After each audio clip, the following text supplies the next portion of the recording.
밤기도에 오신 여러분들을, 성도님들을 주님의 이름으로 축복하고 환영합니다. 다 같이 사도신경하심으로 시작하도록 하겠습니다.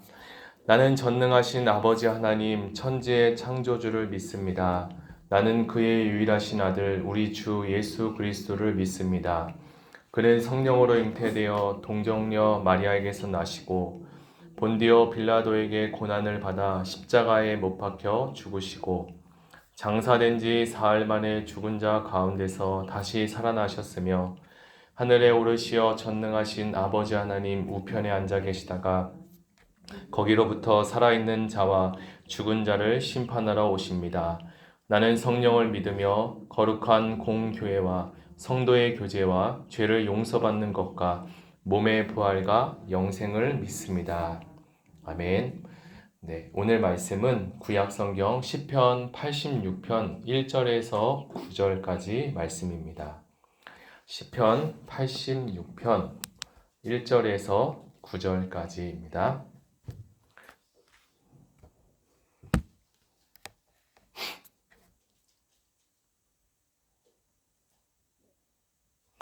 네, 믿음의 사람도 고난이 옵니다 라는 제목으로 하나님 말씀을 나눌 텐데요. 1절부터 9절까지 교독해서 읽겠습니다. 제가 먼저 읽겠습니다. 여호와여, 나는 가난하고 궁핍하오니 주의 귀를 기울여 내게 응답하소서. 경건하오니 내 영혼을 보존하소서. 내 주 하나님이여, 주를 의지하는 종을 구원하소서. 주여, 내게 은혜를 베푸소서. 내가 종일 주께 부르짖나이다. 주여, 내 영혼이 주를 우러러 보오니 주여, 내 영혼을 기쁘게 하소서. 주는 선하사 사죄하기를 즐거워하시며 주께 부르짖는 자에게 인자함이 후하심이니이다. 여호와여, 나의 기도에 귀를 기울이시고 내가 간구하는 소리를 들으소서. 나의 환난 날에 내가 주께 부르짖으리니 주께서 내게 응답하시리이다. 주여, 신들 중에 주와 같은 자 없사오며 주의 행하심과 같은 일도 없나이다. 주여, 주께서 지으신 모든 민족이 와서 주의 앞에 경배하며 주의 이름에 영광을 돌리리이다. 아멘. 우리는 살면서 이런저런 일로 사람들로부터 기쁨을 얻기도 하고 또는 실망을 갖기도 합니다. 그런데 특별히 자신이 믿고 좋아했던 어떤 사람으로부터 큰 실망을 받고 버림을 받게 된다면 그 마음은 정말 이루 말할 수 없을 만큼 힘이 들 것입니다. 다윗은 하나님을 신실하게 믿었지만 하나님은 그의 인생 가운데 고난이라는 시간을 허락하셨습니다. 우리는 다윗이라고 하면 멋진 왕 또는 진실한 자, 그리고 하나님을 뜨겁게 사랑한 사람, 목동 또는 골리앗이라는 여러 가지 키워드를 생각나게 하는 왕이기도 합니다.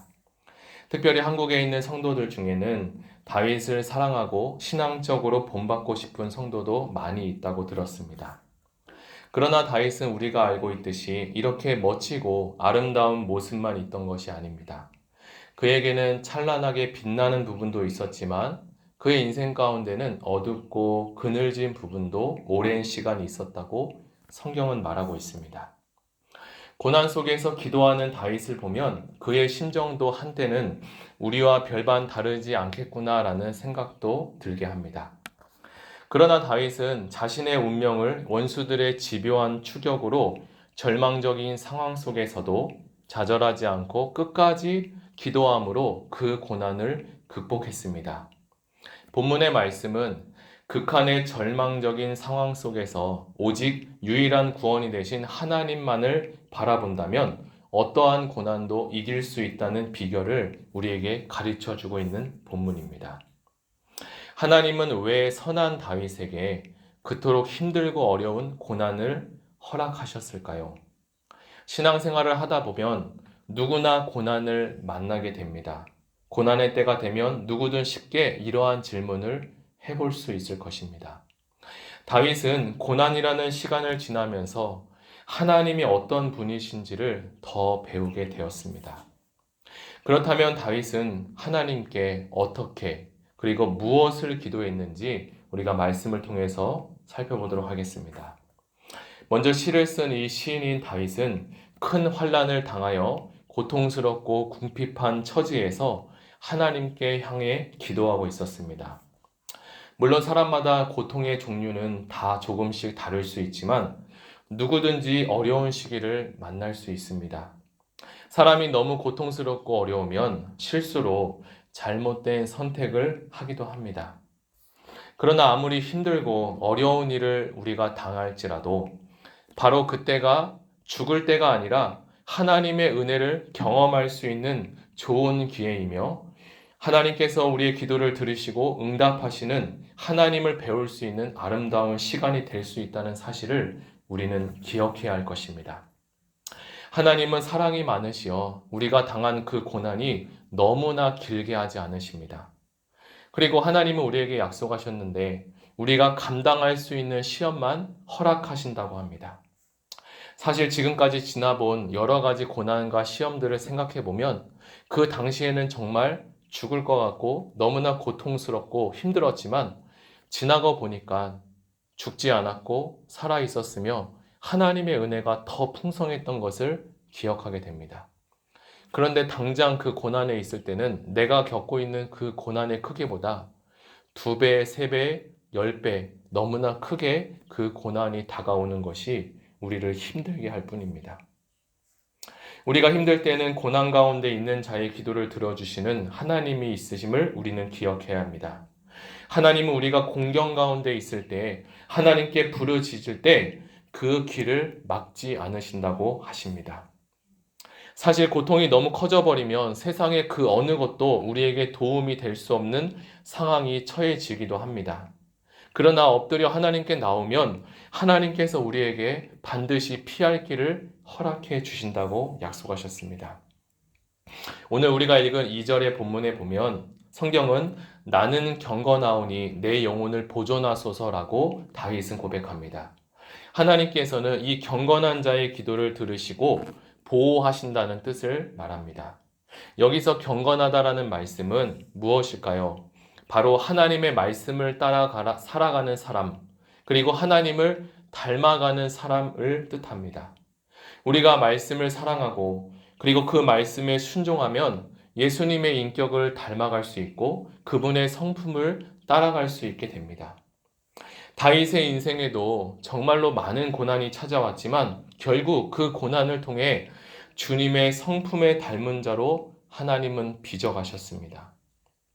사람의 마음이 선한 것 같지만 우리의 인생이 조금만 잘 되면 우리의 인생이 조금만 잘 되는 일이 생기면 우리가 잘났다고 생각하기 쉽고 또 교만에 빠지기 쉽습니다.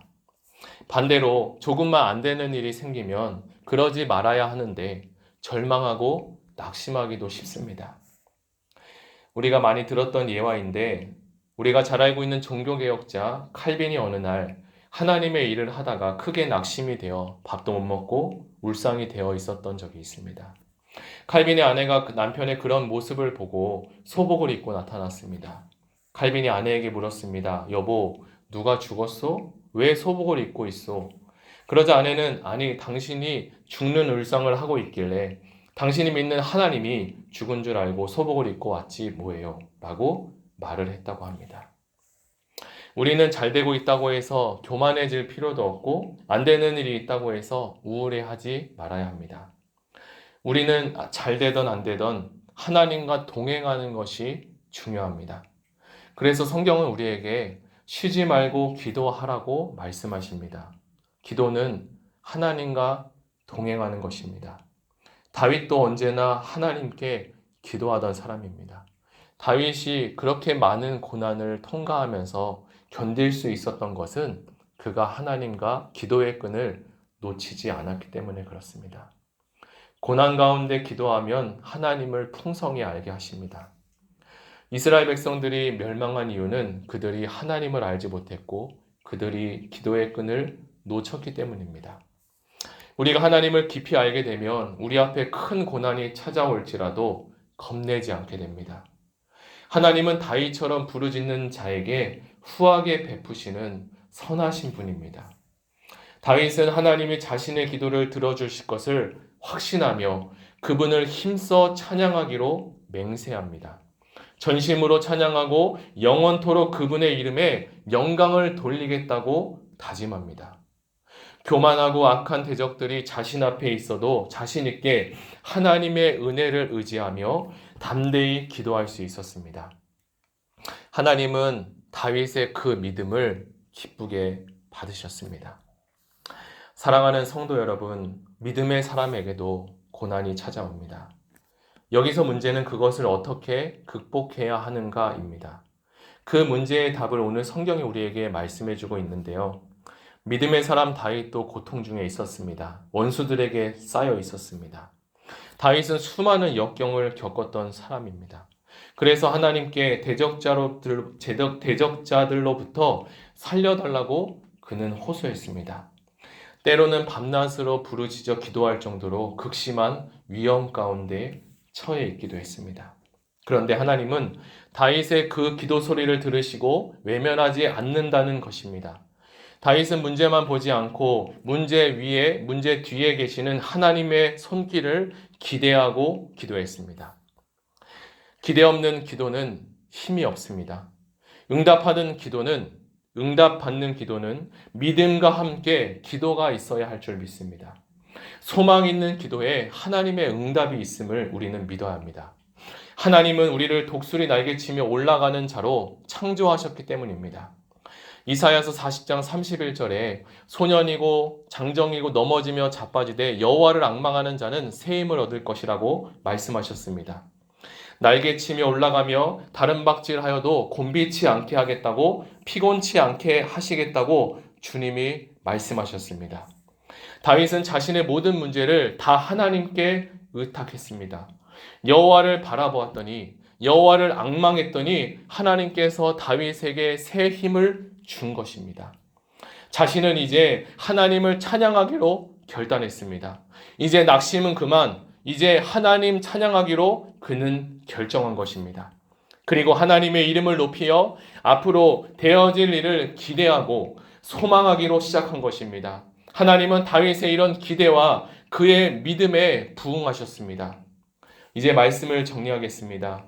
하나님을 믿는 성도는 고통 앞에 넘어질 수 있으나 주저앉지 마시기 바랍니다. 하나님이 살아계십니다. 먼저 하나님이 어떤 분이신가를 묵상하고 나면 내 앞에 있는 문제가 다르게 보이기 시작할 것입니다. 믿음과 소망을 가지고 그리고 기대와 하나님이 하실 것을 기대하며 그리고 그것을 바라보며 나아가시기 바랍니다. 하나님께서는 반드시 저와 여러분에게 좋은 선물을 허락해 주실 것입니다. 이 시간 다 같이 들은 말씀을 생각하며 기도하기로 합니다. 사랑의 하나님, 우리가 알고 있는 구약에 다윗이라는 왕을 통하여 오늘 말씀을 우리에게 주셨습니다. 다윗은 정말로 우리가 감당할 수 없는 수많은 고통 가운데 늘 날마다 고난 가운데 서 있었던 적이 있습니다. 그러나 다윗이 그 고난 가운데 하나님을 바라보며 하나님을 기대하며 하나님의 하실 일을 바라볼 수 있었던 것은 하나님께서 그 다윗에게 믿음을 주셨기 때문입니다. 다윗이 잘나서 그런 것이 아니라 하나님을 쓰신 하나님이 위대하시기 때문입니다. 다윗을 쓰신 하나님, 우리에게도 믿음을 주시고 하나님이 도우시는, 하나님이 역사하시는 힘이 없다면 오늘 우리는 넘어지고 쓰러질 수밖에 없습니다. 하나님의 도우심을 구하러 이 시간에 나왔사오니 우리가 기도할 때 다윗에게 주었던 그 하나님의 능력을, 예수 그리스도에게 주신 그 하나님의 능력을 주님 우리에게 허락하여 주셔서 우리에게 성도님들 가운데 하나님 지금 지치고 힘든 영혼들이 있다면 주님께서 이 시간에 세워주시고 일으켜 주시옵소서. 의인은 7번 넘어질지라도 8번째 일어난다고 말씀하셨사오니 주님, 우리가 이 시간에 기도할 때 일어날 수 있는 힘을 주시고 문제를 통과할 수 있는, 그리고 고난을 통과할 수 있는 주님 영역을 주님 우리에게 더하여 주시옵소서. 우리 다 같이 들은 말씀을 생각하며 다 같이 기도하시겠습니다.